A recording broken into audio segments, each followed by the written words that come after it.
Okay, so I guess the best question to start would be, how exactly are you connected with Yavapai? Now? Now and in the beginning. Okay, in the beginning, I started teaching as an adjunct, as a part-time instructor, a long time ago, like 1983 or something like that, maybe even earlier. And at that time, they had no philosophy program or no religion program, but they had asked me to teach, you know, some of their, I think they had 2 or 3 classes under the humanities program. Mm-hmm.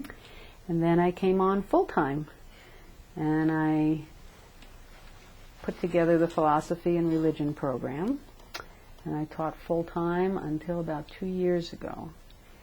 And then I went back to teaching adjunct. So now I basically teach part-time, and I'm becoming a rabbi now.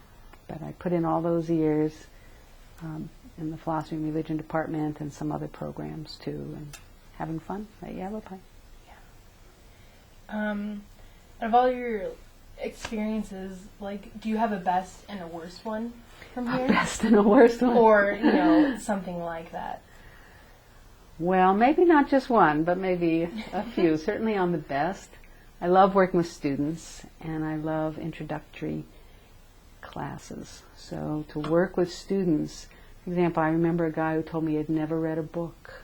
He had never been required to read a whole book until he had come into my class, you know, in high school. And it was, I like opening people up to new ideas. Or I was very much involved with a wonderful program. It was called the Connections Program, which still has a little piece left, but it was much larger. And we'd take folks up to the Grand Canyon and have multiple teachers. It was interdisciplinary. We'd have people looking at the same subject from different perspectives. And I remember taking these big guys, you know, big athletes who were really cool and all that, but they had never slept outside. And they were a little nervous about that. So, you know, and then they loved it, and they wanted to go back to South Phoenix and bring kids outside. So opening people up to new possibilities and in philosophy, to thinking about their lives. I think all of that was really the best. What was the worst?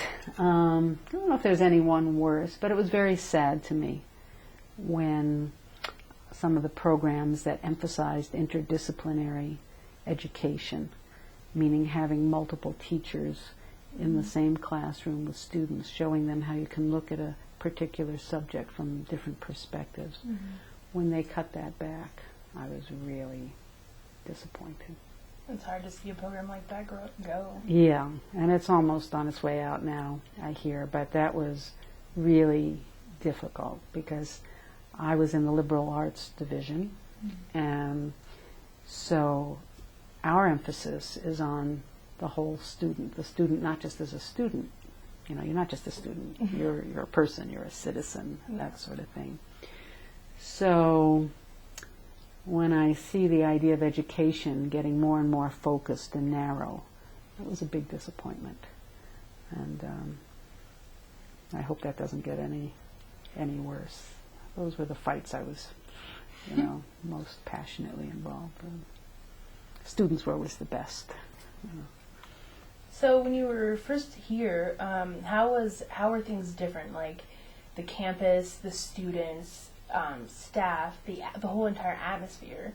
You know, how would you say you've seen it change and grow over the years? Yeah, well, that's certainly been the case. It's certainly changed some ways. Let's see. That was a long way back, at least in my classes. You know, it's sort of hard to tell because you never know if the same in other classes, you know. But at that time, we had more older people. We had something called a retirement college, and we'd have, you know, like older and old people studying together with folks the age of their kids or even their grandkids. You know, the retirement college isn't here anymore. There's some service for the elderly and other things that the college now does, like OLLI and things like that. But I really like the mixing of different kinds of students in the classroom. I think we all learn from each other. We certainly had a lot less technology in the classroom. So some people would say that would be bad. I think in my area that was very good, because we had students in philosophy and religion class and humanities classes. You know, it's sort of my trademark. I always say, I need eyeballs. I want to look kids in the eye, and I want them to look at their folks in the eye, you know, and have conversations. Yeah. And I would not, I mean, I was pretty firm on this. I would not teach my classes online for that reason. I think some learning really is best done with humans conversing eyeball to eyeball. Definitely. So I thought that there were a lot of advantages to having less technology in my particular kinds of classes. I think the campus is much more beautiful. There's much more diversity of folks. But I'd say the pullback from interdisciplinary work and the overemphasis on technology and on narrow fields without an equal emphasis on the whole person. Mm-hmm. Those are things I'm disappointed, you know, by the time I was walking out of here. Those were the downsides. So there were both. So, when you're working with students, like, what do you think is your favorite thing that you get out of it? You know, I want to know, because I love hearing stuff like that from teachers. Sure. Well, you know, teachers learn at least as much as their students learn, and I consider students my teachers all those years, you know. So, you know, I would teach philosophy and religious studies, and I would teach environmental ethics and philosophy, and we teach a lot of things. And I think what I'm most grateful to students for is that they would keep me grounded. You know, you can talk about philosophy and the meaning of life and good and bad and all that. Well, you can stay very up in the clouds, but students are, you know, they have hard lives and they have real lives, and they would insist on tying it to their lives. You know, what do I do here and how do I think about here? So I think that was really important. And when we used to have a big Western Civ program, Western Civilization, we would actually pay students to help us make the class better. You know, we'd have students come and speak to students. So I think students are out there in the real world and real lives, and they keep faculty grounded in the real world and real lives, you know, and so it's a reality check, and it helps us stay current about real people, not just get isolated in our little academic field. That's what I'm most grateful to students for. Yeah. Sometimes I have to gather my thoughts. Sure, good.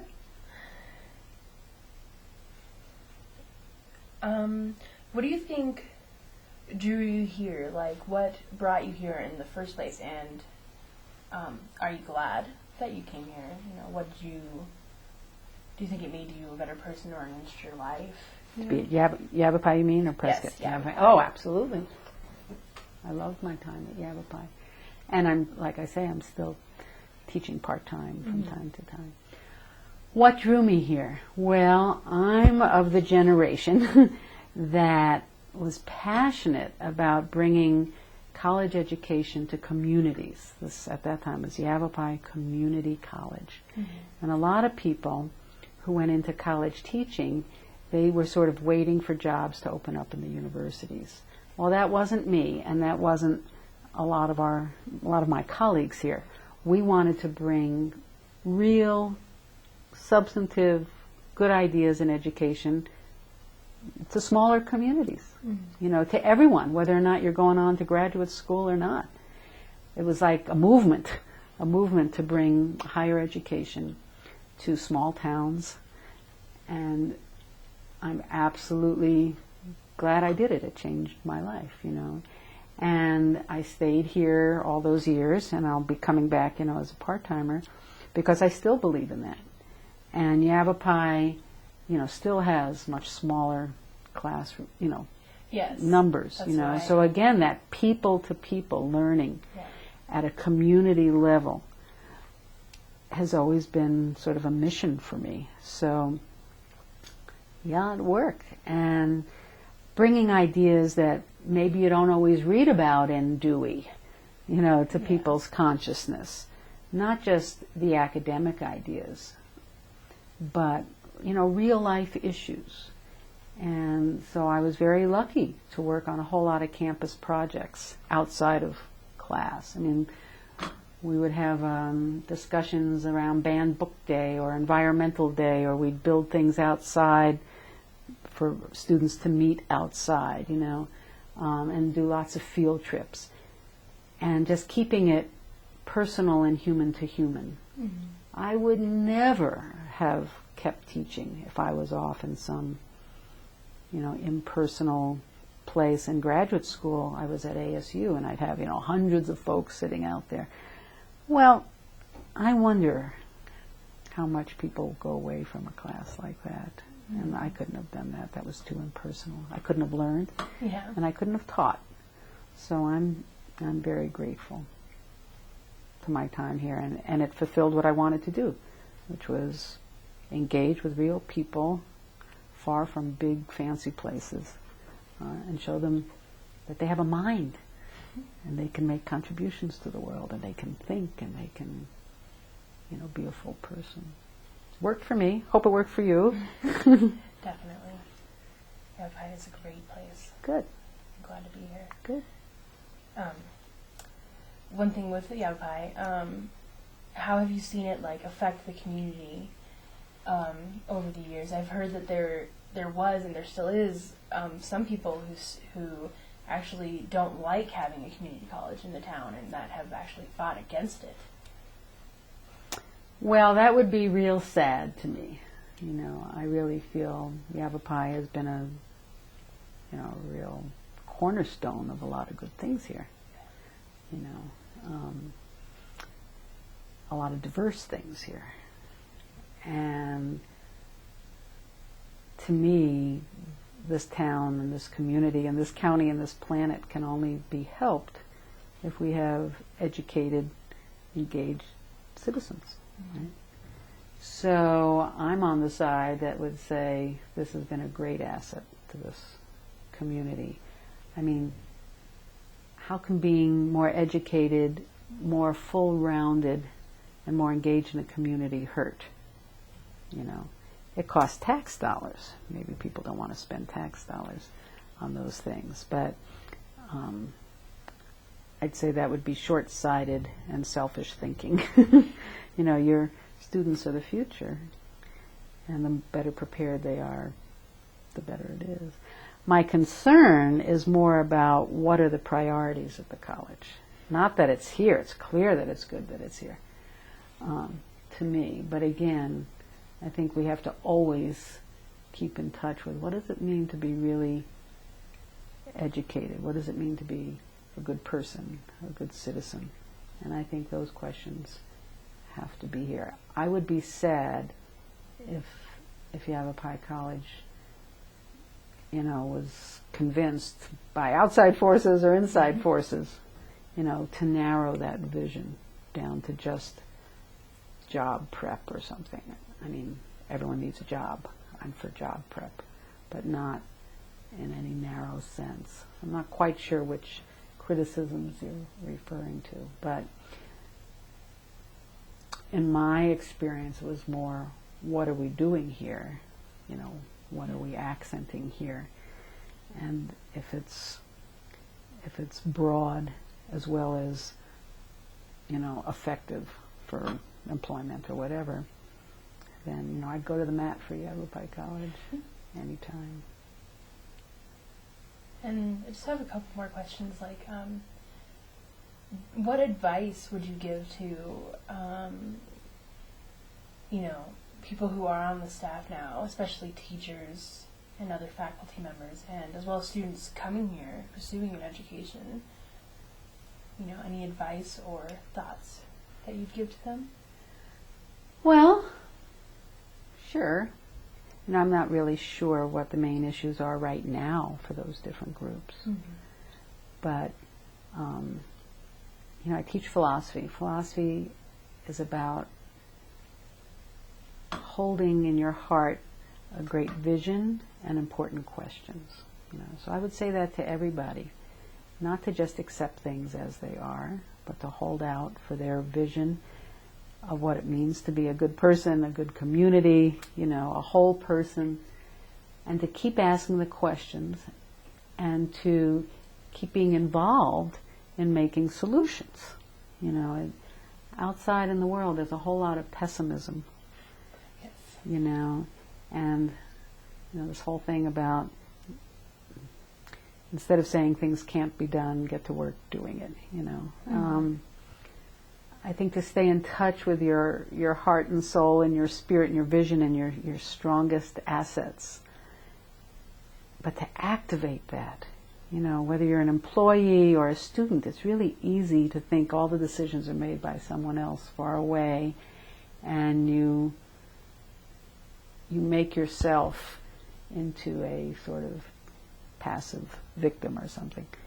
And I think people have to own their strength. A guy named Nelson Mandela used to say, we're not so afraid of our weaknesses as we are afraid of our strengths. I think students, staff, and faculty have to know this is their place, and to take on the job of keeping it alive and growing and going in a direction that that they think about from some deep place. So that's what some people would call that a spiritual space. Education is a spiritual matter, not just a technical matter. And so in that way, I'd say it's for everybody, the same message for everybody, to see yourself as part of a community. Keep asking good questions and challenging. Keep doing what you're doing here. Stay in touch with history and issues, and add your piece to an ongoing process. It's known as a Talmudic quote. It's from a Jewish source. It's not your job to complete everything, but you can't put down your piece of the challenge. So, when you're working hard and there's lots of pressures, it's easy to get demoralized and shrink. This place, to be its best, needs everyone engaged in adding their piece from some deep place. That's all I'd have to recommend. And the specifics they'd have to figure out. Where are they? Are they in this department? Are they in this setting? Are they in this department or whatever? The details will vary. But not the requirement to be a full, active human being from a deep place. Okay. One other question I have for you is just... flew right out of my head. Do you think that education is vital to people's growth, especially college education? Absolutely.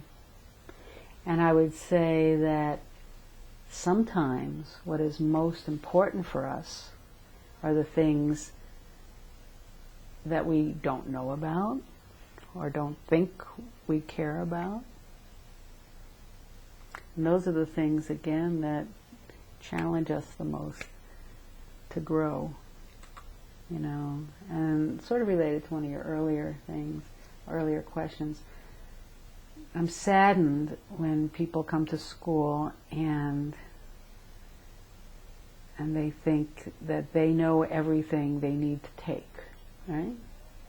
I know when I went to school, and I've gone to school, and I'm still in school for many, many years, sometimes I learned the most or had a part of me massaged that I didn't even know existed because someone else suggested I took it or even required that I took it. So that's sort of being open,